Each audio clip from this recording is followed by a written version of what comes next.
கிறிஸ்துவுக்குள் மிகவும் பிரியமானவர்களே, இந்த காலை தியானத்தின் மூலம் உங்களை நான் சந்திப்பதில் மிகுந்த மகிழ்ச்சி அடைகிறேன்.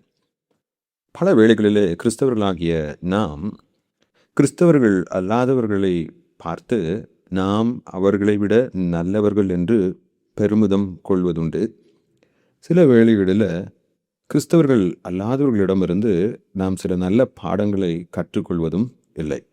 எரேமியா 35ஆம் அதிகாரம் 14வது வசனத்திலே கர்த்தர் இஸ்ரவேலர் அல்லாத தன்னை விசுவாசியாத ஒரு கூட்ட மக்கள் மூலமாக அன்று வாழ்ந்த யூத மக்களுக்கு ஒரு பாடத்தை கற்பித்து கொடுத்தார். எரேமியா 35:14. திராட்சரசம் குடியாதபடிக்கு ரேகாபின் குமாரனாகிய யோனதாப் தன் புத்திரருக்கு கட்டளையிட்ட வார்த்தைகள் கைக்கொள்ளப்பட்டு வருகிறது. அவர்கள் இந்நாள் மட்டும் அதை குடியாமல் தங்கள் தகப்பனுடைய கட்டளைக்கு கீழ்ப்படுகிறார்கள். ஆனாலும் நான் உங்களுக்கு ஏற்கனவே சொல்லிக்கொண்டே இருந்தும் எனக்கு கீழ்ப்படியாமல் போனீர்கள். அதிகாரத்திலே கர்த்தர் எரேமியாவிடம், நீ ரேகாபின் குமாரர்களிடத்திலே போய் அவர்களை திராட்சரசம் குடிக்கும்படியாக நீ கூறு என்று கட்டளையிட்டார். அதே போல எரேமியாவும் போய் அந்த ரேகாபின் குமாரரிடம் திராட்சரசத்தை குடிக்கும்படியாக ஊற்றி கொடுத்தான்.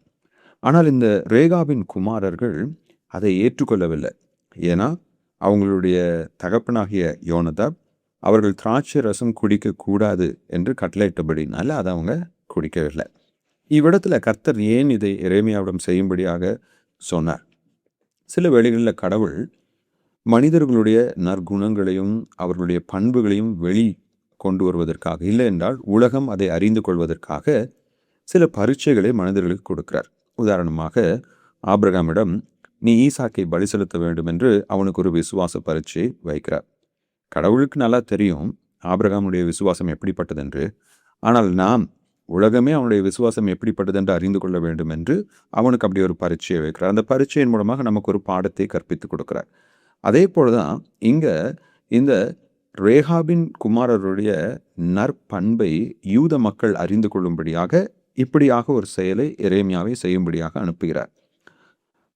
அதை யூத மக்கள் கேள்விப்பட்ட போது எரேமியா அவர்கள் கற்றுக் கொடுத்த பாடம் இதுதான். பாருங்கப்பா, அவங்களுடைய தகப்பன் திராட்சரசம் குடிக்கக்கூடாதுன்னு சொன்ன உடனே அவங்க குடிக்காம இருக்கிறாங்க.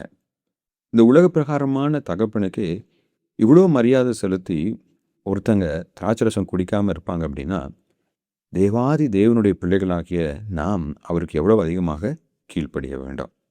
இது நமக்கு 2 முக்கியமான பாடங்களை கற்பித்து கொடுக்கிறது. ஒன்று, உலக மனிதர்கள் பெற்றோர் மீது காட்டும் மரியாதையை கூட கிறிஸ்தவர்கள் கடவுளுக்கு கொடுப்பதில்லை. நம்ம வேதத்தில் பார்க்குறோம், உன் தாயும் தகப்பனையும் கனம் பண்ணு என்று. ஆனால் இன்னைக்கு நிறைய கிறிஸ்தவங்களை விட கிறிஸ்தவர்கள் அல்லாதவர்கள் தங்களுடைய தாயும் தகப்பனையும் கனம் பண்ணுகிறவர்களாக, அவருடைய வார்த்தைகளை மதிக்கிறவர்களாக இருக்கிறாங்க.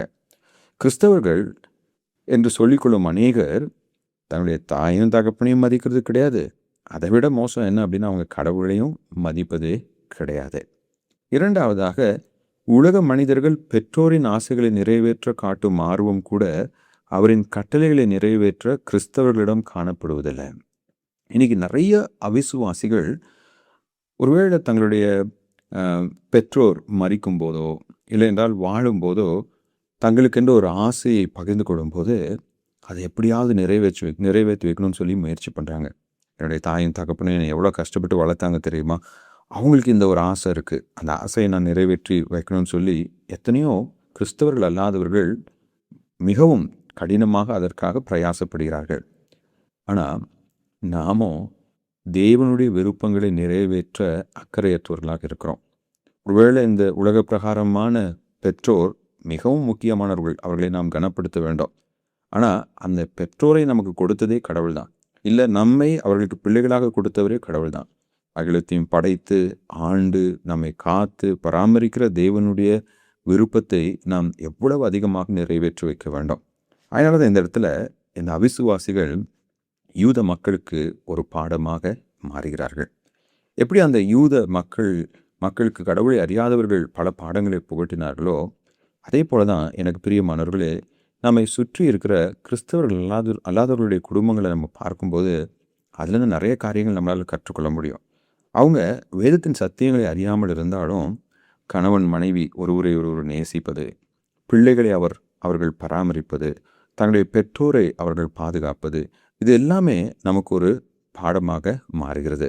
ஆண்டவர் சொல்றாரு, இந்த உலக மனிதர்கள் தங்கள் பெற்றோரையே இவ்வளவு அதிகமாக கனப்படுத்தி தங்களுடைய குடும்பத்தை அவர்கள் பராமரிக்க கஷ்டப்படும் போது நீங்க எத்தனை அதிகமாக உங்களுடைய சொந்த குடும்பங்களை கவனித்து கொள்ள பிரயாசப்பட வேண்டும்.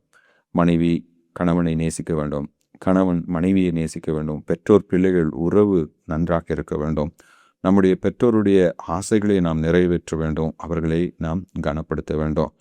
இவை எல்லாவற்றுக்கும் மேலாக கர்த்தர் மேலானவராக இருக்கிறாரு. அவரை நம்ம மறந்து விடக்கூடாது, அவருக்கு நம்ம கீழ்ப்படியாமல் போகக்கூடாது.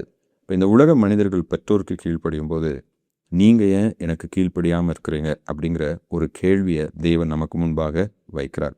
எனவே எனக்கு பிரியமானவர்களே, நாம் கர்த்தரை கனவீனப்படுத்துகிறவர்களாக அல்ல, கர்த்தரை மகிமைப்படுத்துகிறவர்களாக வாழ அவர் நமக்கு இரக்கம் பாராட்டுவாராக. ஆமேன்.